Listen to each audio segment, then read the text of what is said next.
So hello guys, my name is Sonia and you are watching Anime Recapped with Sonia. Let's start the video. So at the start of the episode, we see that Beryl is training all the knights.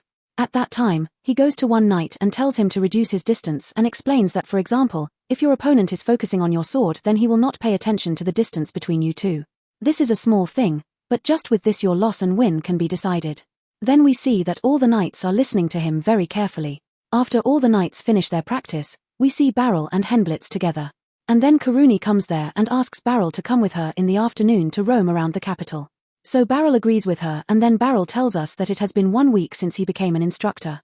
Then in the next scene we see Alsha in front of the Liberian Order and they ask Alusha about her special instructor. So Alusha tells them that he is doing much better than expectations. Then Alsha tells us that if you want to become a master swordsman then you should not become a commander. A lot of your time will be wasted in other work. But I could not leave Master Beryl in that old village.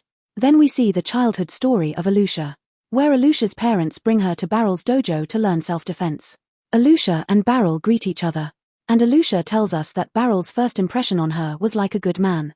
Alusha tells us that we started with using the swords in the right way. He explained everything very well. He made us do different activities to make us flexible and agile. I had never experienced anything like that before, and in the first 1.5 years we focused only on these two things and basic kata practice. But I never got bored. I could feel myself becoming stronger and slowly I could handle the sword easily. Master Beryl praised me for every small improvement. Then we see that Randreed attacks Beryl, but Beryl defeats him very easily. Then he asks Alsha to attack him and then Alusha gets ready to attack him. But we see that Alusha does not find any opening and then after thinking a lot she attacks Beryl. But Beryl defeats her very easily too and then praises her saying that instead of attacking randomly, you waited for the right time. Then Alusha tells us that now I understand, but at that time I felt that any normal swordsman could do everything that Master Beryl does. Then we see that all the children of Beryl's dojo practice with another dojo. And we see that Randreed and Alusha and all the children of Beryl's dojo defeat all the children of that other dojo very easily. And then Beryl also defeats the master of that other dojo very easily. Then we see that while they are going back, Alusha asks Beryl if it is true that our dojo is really very strong because we defeated them very easily. So Beryl tells her that the sword styles of both of us are quite similar.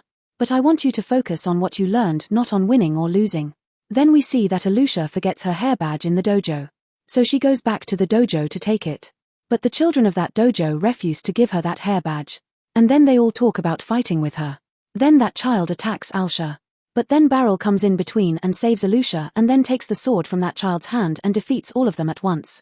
Then when all the children go again to attack Beryl, their master comes there and stops them and then bows down to Beryl apologizing on behalf of his students. Then Beryl and Alusha start going back. So Alusha feels that everything is her fault. So she says sorry to him. So Beryl tells her that it is not your fault. I should have gone with you from the start. But still I am very happy that you did not get hurt. Hearing all this, she becomes very emotional and starts crying. Then in the next scene we see that Alsha and Beryl are fighting with each other, in which she defeats Beryl. Then Beryl gives her the farewell sword and says that now I have nothing left to teach you. But actually Alsha still feels that she cannot really stand against Beryl. And then she accepts that sword and graduates from the dojo. Then we see that to prove Beryl's skills he gives the exam to enter the Knight Order and there he comes to know that not only the candidates but even the other examiners cannot handle Beryl's speed. He achieved top marks in the Knight Order and slowly by growing he became a Knight Commander and in this way 10 years passed. But Beryl's skills became even better. Then we see that Alusha comes into the practice hall and asks Helblit if Master Beryl has finished work and left. So he tells her that Karuni asked him to roam in the capital and they went out together. So we see that Alusha also wants to go with Beryl because in a way it is like a date. Then we see that Beryl and Karuni are roaming in the western district of the city. But Beryl wanted to roam tourist spots like the church and palace which are in the northern district. So Karuni tells him that only small village people want to go there and no one else. Then a girl comes there whose name is Face and she is also a former student of Beryl but Beryl does not remember her. And then after remembering a little Beryl recalls and tells us that Karuni and Face trained together. Karuni tells Beryl that Face has now become the star of the magic corps. Hearing this Beryl thinks in his mind that but I trained her to become a swordsman. Then Face tells them that she came there to buy magic accessories and then she shows Beryl how to use them and then shows him by using magic herself. Then we see that a thief is running after stealing the purse of an old lady. So Face uses her sword and magic together to bind both of his legs and Corny goes and catches him. Beryl praises their teamwork and Face's magic. So Face tells him that it was sword magic. I placed magic on my sword and then threw it towards him. So Beryl thanks her for using his taught sword skills in a good way. Then we see the next morning scene where Beryl wakes up very early in the morning. So he goes out for a morning walk. Then we see that someone calls him but he does not listen and lost in his thoughts keeps talking to himself and keeps walking. So that person calls him again. But again he does not listen. Then she shouts very loudly saying, "How could you ignore me?" Then Beryl turns back and sees that a little girl is standing behind him. She tells him that my name is Lacey Diamond and I am the commander of the Magic Corps of the Liberus Kingdom. So Beryl does not believe her and thinks that she is playing a drama. He asks her, "Where do you live?" So Lacey tells him that I am not playing drama and then shows him by using magic. Then Beryl believes her and then they start walking together. Lacey tells him that Face told her that her master is in Bolt Train. She tells him that Face's magic is exceptional. But her sword skills are also very good. Surely her teacher must be very good. Hearing this, Beryl says that it is all her own hard work. I only taught her the basics. Then while talking they come to a very big empty place.